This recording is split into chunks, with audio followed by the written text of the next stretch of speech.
नमस्कार विद्यार्थी मित्रों, कैसे हो। हम इकाई 5 समझ रहे हैं।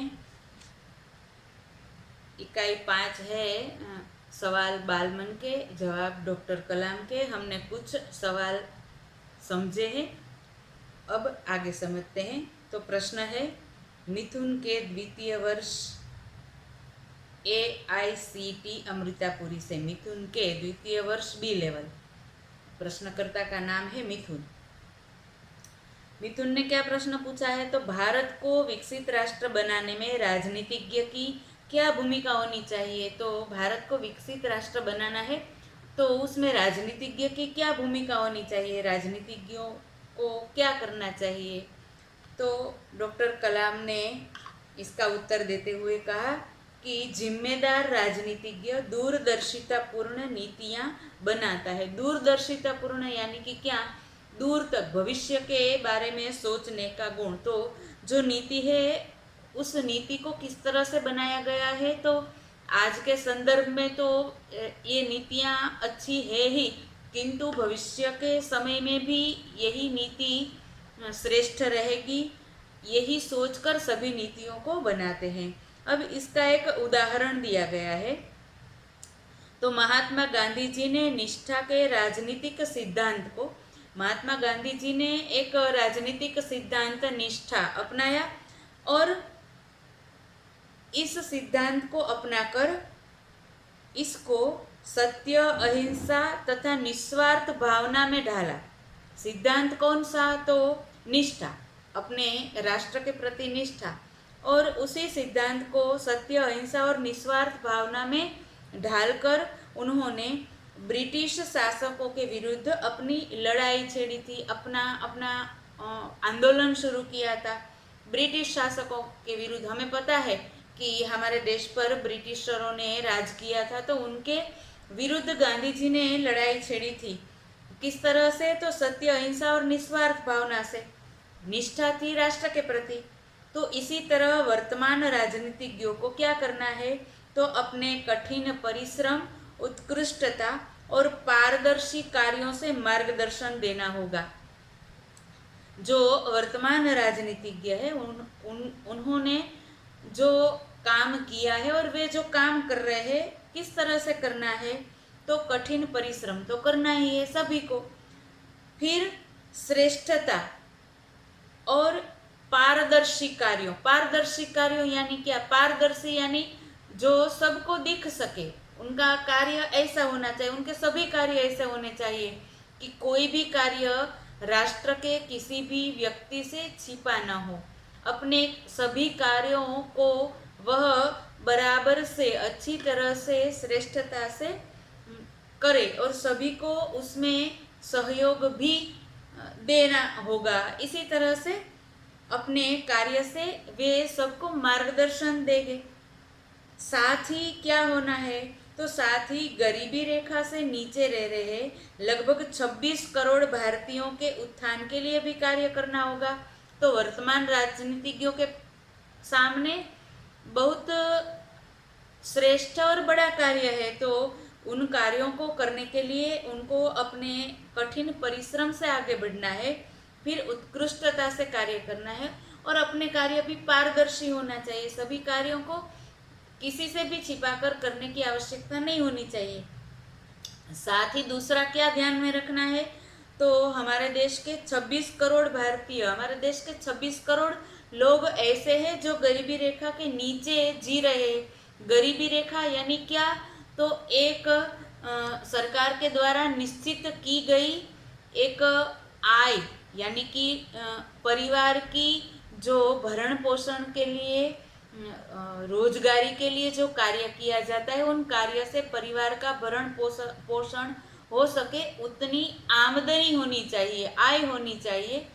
तो 26 करोड़ लोग ऐसे हैं कि एक परिवार के पालन पोषण के लिए कम से कम इतने रुपयों की तो आवश्यकता रहती ही है, इससे भी कम उनकी आमदनी है, उनकी आय कम से कम इतने रुपयों की जरूरत होती है, उससे भी कम जिसकी आय है उनको गरीबी रेखा के नीचे जी रहे हैं, ऐसा कहा जाता है। तो इन 26 करोड़ भारतीयों के उत्थान के लिए, विकास के लिए भी राजनीतिज्ञों को कार्य करना होगा। अब इससे आगे का प्रश्न है, सी नंदिता सुबी, तृतीय वर्ष, MGR इंस्टीट्यूट चेन्नई से।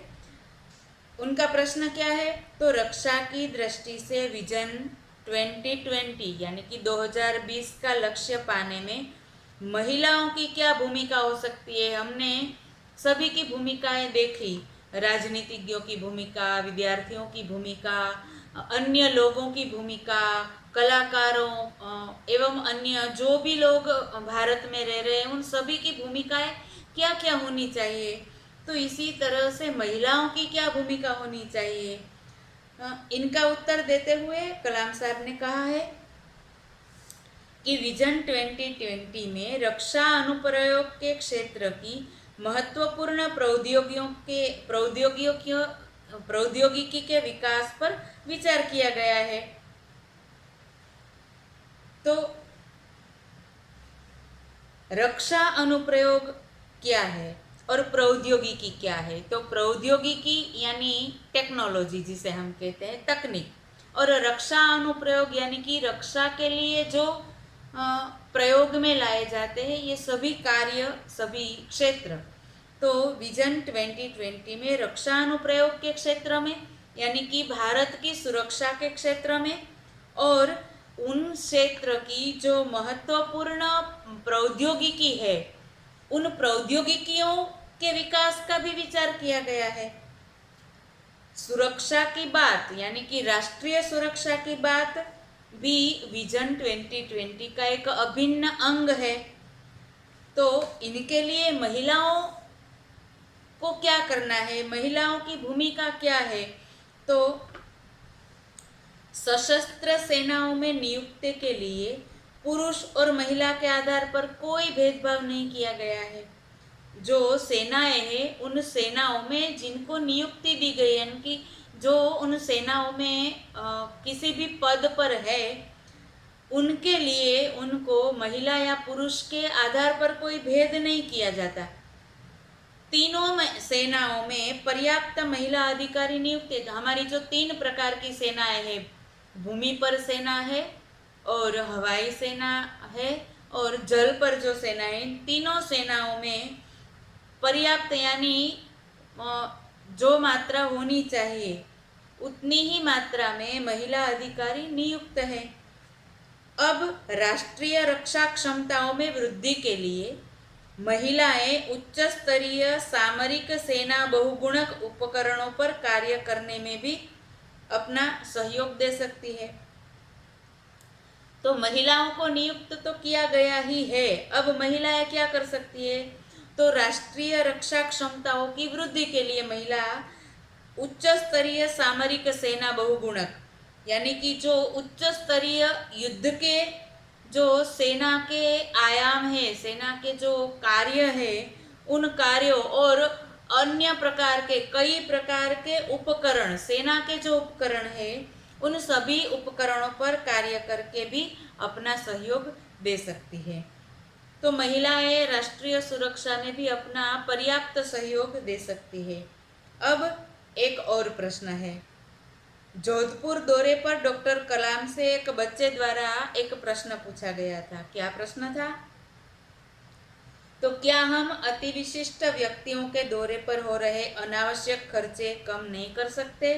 बच्चे ने प्रश्न पूछा था कि कोई अति विशिष्ट, जिसे हम VIP कहते हैं, VVIP ऐसा कहते हैं, बहुत विशिष्ट व्यक्ति है, उस व्यक्ति जब कहीं पर दौरे पर यानी प्रवास पर जाता है, कहीं मुलाकात पर जाता है, तो उस समय वहाँ कई खर्च ऐसे होते हैं जो अनावश्यक है, इनकी आवश्यकता नहीं होती है, ऐसे खर्च भी बहुत सारे होते हैं।